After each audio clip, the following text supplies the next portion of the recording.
In 1859, a man named Edwin Drake tried doing something that no one had succeeded to do before. He began drilling specifically for petroleum. Drake and his Seneca Oil Company began to drill in northwestern Pennsylvania, near Lake Ontario on the banks of the Allegheny River system, a tributary of the Ohio. On Sunday, August 28th, after months of trying and fears of bankruptcy, Drake and his partner Billy Smith found a black liquid seeping to the top of their pipes. They had struck oil, what would be known as black gold. Drake's drilling was the first large-scale extraction of petroleum in history, and people, investments, and commerce poured into western Pennsylvania, forever revolutionizing the history of Crawford County. Soon, northwestern Pennsylvania had holes drilled through the soil, not only by the Seneca Oil Company, but by their competition as well. This was the Pennsylvania Oil Rush, and it started a revolution not only in the United States, but the world, by providing it with a large, economical source of formerly untapped energy. In the early 21st century, we are experiencing another petroleum revolution in the United States.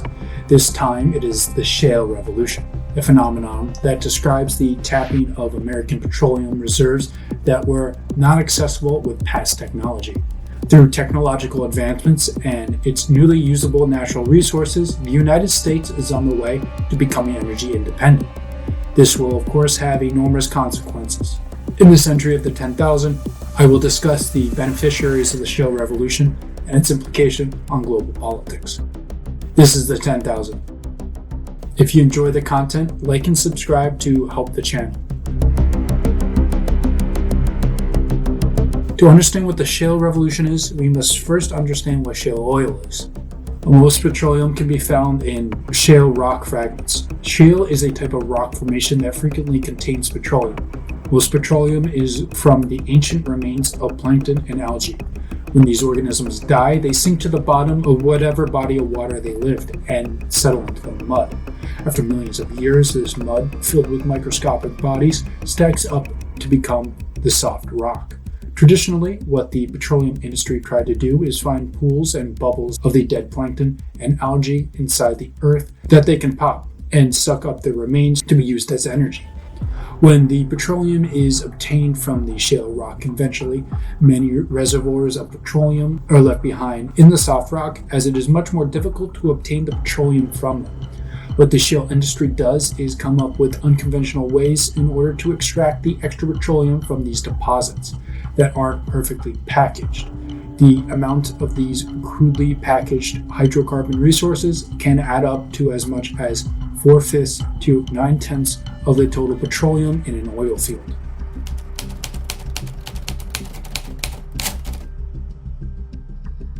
Unfortunately, with this new supply of hydrocarbon resources, not all areas of the globe will benefit equally. The areas that will benefit the most, obviously, will be the places that have these hydrocarbon resources to extract.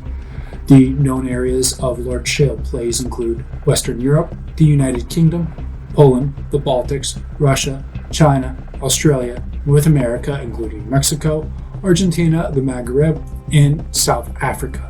However, these will all still see stratified benefits from shale based on their geography, political systems, and their technical expertise.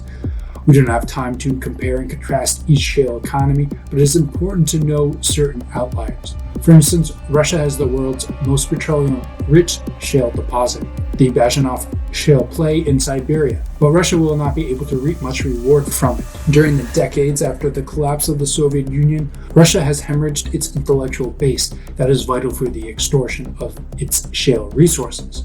U.S. sanctions by the Obama and Trump administrations have made it incredibly difficult for Russia to develop the capital to extract the hydrocarbons, and its shale is located under permafrost in the winter and swamp during the summer.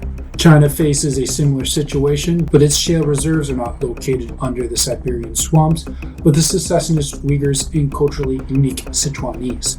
The land confiscation and earthquakes that the shale industry would undoubtedly cause would make the shale in China more politically risky than anywhere else in the world, as it profits to regions that are politically problematic for Beijing. The Western Europeans have politically risky shale as well. Their shale is not located under secessionist regions, but under the city of Paris. The heavily urbanized areas of northern France, Belgium, the Netherlands, and western Germany all have shale deposits, as well as a politically conscious green movement and no established mineral rights.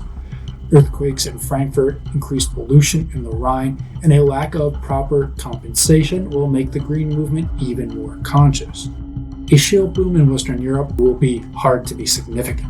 The rest of Europe will be slightly better.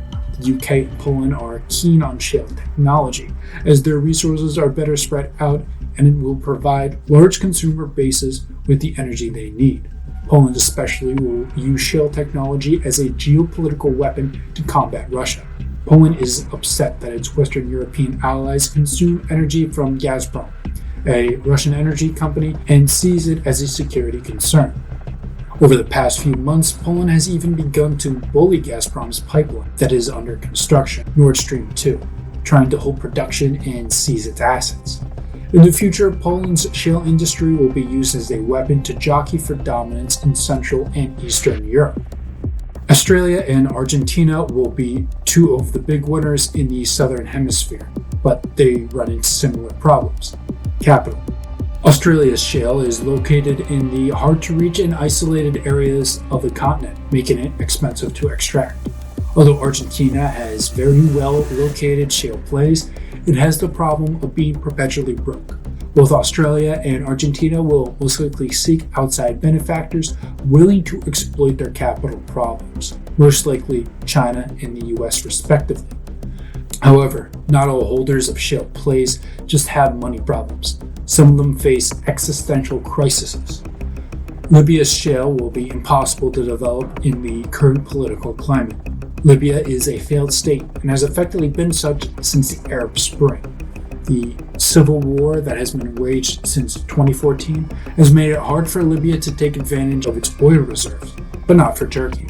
Turkish President Erdogan has skillfully taken advantage of the civil war in Libya and has granted oil rights by the GNA, the congressional faction in the conflict. The Turkish position is incredibly strong in the eastern Mediterranean, a position even Putin publicly acknowledged in January of 2020.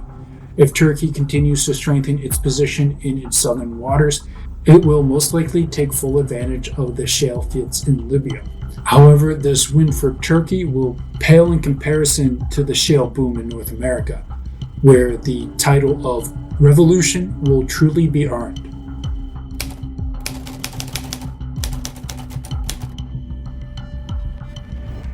Like many revolutions, the Shale Revolution is not something that happened overnight, but over a long period of time of tinkering and production.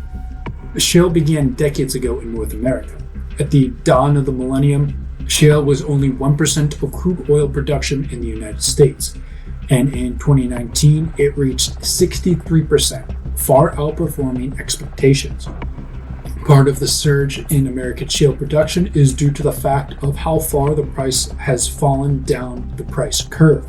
In 2012, the U.S. shale break-even point was about $90 per barrel, while it has gone down to about $46 per barrel in 2019.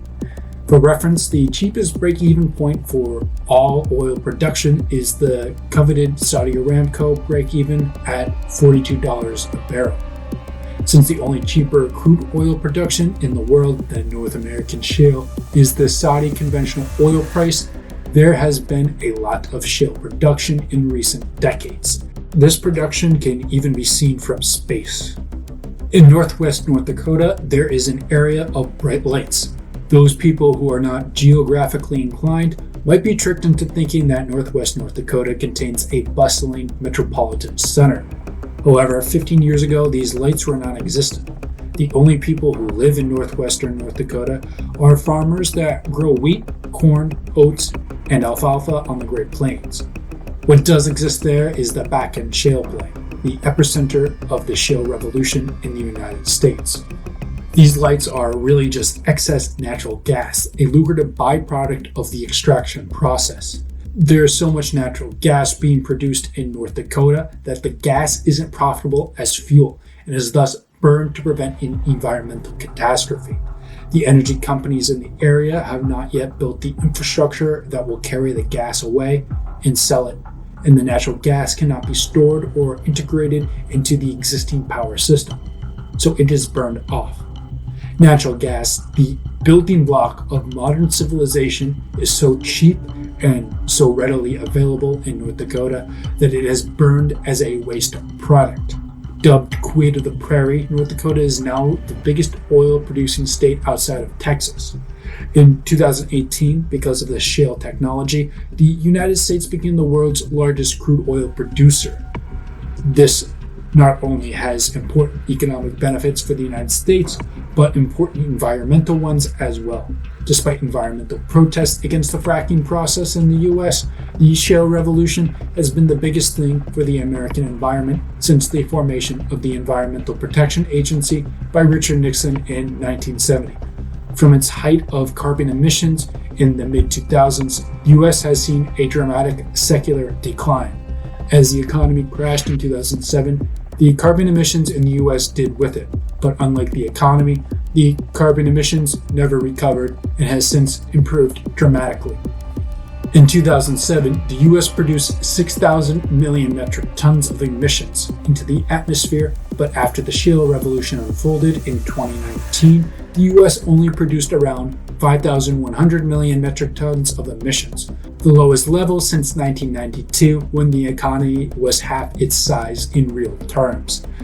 As cheaply extracted natural gas filled the pipelines across the continent, the use of inexpensive but dirty coal diminished, and so has pollution across the country. The US North American neighbors will also be positively affected by this boom. Both Mexico and Canada share the resource deposits with the United States, but both will be affected differently. In this new energy relationship, Mexico will have the most benefit. Although Mexico does not have the skills or the capital to take advantage of its shale resources, its neighbor to the north will be more than happy to assist. If Mexico's energy sector continues to liberalize, American corporations will provide it with the resources it needs, a sign of the progressing relations, fraternity, and the integration of the economies between the US and Mexico. As energy costs are brought down across the board in Mexico, real wages will rise, and the new American products that will be made there will become cheaper. The integration of the Mexican and American economies will be fruitful for both parties. Canada, however, will get the shorter end of the stick. Although Canada already has a booming shale economy, and the continuation of that economy will improve Canada's carbon emissions and draw it away from dirtier energy sources, the shale revolution will not be the best for traditional Canadian oil.